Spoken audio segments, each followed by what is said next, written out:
जय जिनेन्द्र। मैं प्रतिष्ठाचार्य पंडित महेश कुमार जैन शास्त्री डीमापुर दिव्य ध्वनि चैनल यूट्यूब दिव्य ध्वनि चैनल की ओर से पुनः लेकर के उपस्थित हूं कार्यक्रम चिंतन के क्षण। आज का हमारा विषय है सामाजिक एकता कब। महानुभाव, विगत 2000 वर्ष पहले भगवान महावीर स्वामी के निर्वाण के लगभग 500 वर्ष के बाद में हमारी जैन समाज में दो फाड़ हुए,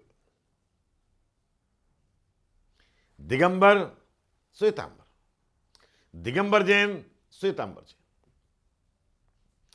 उसके बाद से दोनों आमनाय की मानने वाले धीरे धीरे उन्होंने अपने में परिमार्जन किया, आगे बढ़े। 13वीं सदी आते आते जैन समाज में, दिगंबर जैन समाज में फिर दो फाड़ हुए, 13 पंथ, 20 पंथ। उसी समय एक और नया पंथ आया, तारण पंथ। आज स्थिति यह है कि नित्य नए पंथ उदय में आ रहे हैं। कोई जिनागम पंथी है, कोई वीतराग पंथी है। हो क्या रहा है? वर्तमान के विभिन्न आचार्यों के नाम पर पंथ बन रहे हैं।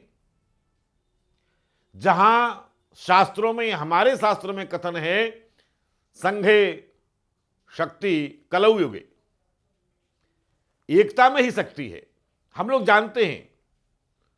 और एक एक गांव में 4 घर हैं, 4 घर के जैन एक साथ में नहीं बैठ पा रहे। गृहस्थों की छोड़ दीजिए, एक ही संघ के 2 साधु एक मंच पर नहीं बैठते हैं। सम्यक्त का 7वां अंग वात्सल्य नहीं है, विनय नहीं है। विनय नहीं है, वात्सल्य नहीं है, वैयावृत्त नहीं है, तो प्रभावना कैसे होगी? अगर हमारे मार्गदर्शक जो साधु वर्ग है, अगर उनमें एकता नहीं है, एक दूसरे खंडन की भावना है, अपने मंडन की भावना है, तो यह मान के चलिएगा कि हमारी जो समाज की अवनति तय है। हमें बहुत दृढ़ता के साथ में अपने आप को सामाजिक स्तर पर, राष्ट्रीय स्तर पर, जिला स्तर पर, राज्य स्तर पर पंथवाद से ऊपर उठना होगा, संतवाद से ऊपर उठना होगा, संघवाद से ऊपर उठना होगा। यदि हम बिखरे रहे तो कचड़ा बन जाएंगे। जब तक 4 लकड़ियां एक साथ रहती हैं, 4 तिनके एक साथ रहते हैं, तो उनको तोड़ना बहुत मुश्किल होता है। और जब वो अलग अलग होते हैं तो उनको तोड़ने में ज्यादा समय नहीं लगता। हमें इस बात का विशेष ध्यान रखना होगा। सामाजिक एकता बहुत आवश्यक है।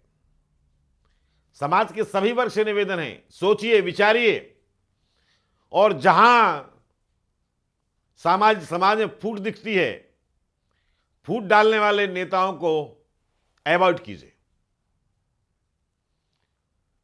फूट डालने की बात करने वाले विद्वानों को बहिष्कृत कीजिए। बाकी मैं नहीं कहना चाहूंगा, साधुओं पर भी नियंत्रण बहुत आवश्यक है।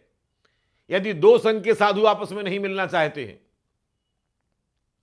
तो इस पर समाज को नियंत्रण करना होगा, सोचना होगा ऐसा क्यों। यदि कोई भी साधु भटका हुआ है, आप ऊंचे संघ, आप ऊंचे जानकार हो, आपका चरित्र ऊंचा है, दूसरे का नीचा है, कोई बात नहीं, आप मिलिए और स्थितिकरण कीजिए। अगर आप में संयुक्त के अंग नहीं हैं, आप स्थितिकरण वाले नहीं हो, आप उपगुहन वाले नहीं हो, आप में वात्सल्य नहीं है, तो आप में संयुक्त है कहां? अगर वो दीक्षा लेकर के भटक गए हैं, आप नहीं भटके हो, आप मिलो, संबोधन करो, उपगूहन करो, स्थितीकरण करो और वात्सल्य निभाओ। यदि आप ऐसा नहीं कर पा रहे हो, साधुओं में एकता नहीं बना पा रहे हो, तो समाज में एकता आप कैसे स्थापित करवाओगे? और समाज में एकता नहीं होगी तो भैया कोई भी आके मिटा जाएगा आपको। अगर धर्म को बचाना है, समाज को बचाना है, जनशासनिक प्रभावना करना है, तो एक बनो। एक होना बहुत आवश्यक है। मात्र घर बैठे सोशल मीडिया पर चलाने से कुछ नहीं होगा। एकता की ओर आप सबका प्रयास होना आवश्यक है। शुरुआत आप अपने गांव से कीजिए, अपने नगर से कीजिए, अपने जिले से कीजिए, अपने राज्य से कीजिए। पूरा देश एकता के सूत्र में बंधना चाहिए। विचारिएगा अवश्य, विचारेंगे तो। यदि आप चाहते हो कि जैन समाज जैसा गौरव मुगलों के समय में हासिल किया हुआ था, मुगलों से पहले वैदिक काल में हासिल किया हुआ था, उसके पहले तो रजवाड़े ही जैनों के थे, वर्तमान में जब देश स्वतंत्र हुआ उस समय हासिल किया हुआ था।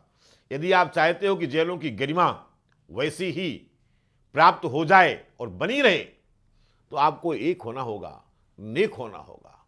संघे शक्ति कलौ युगे।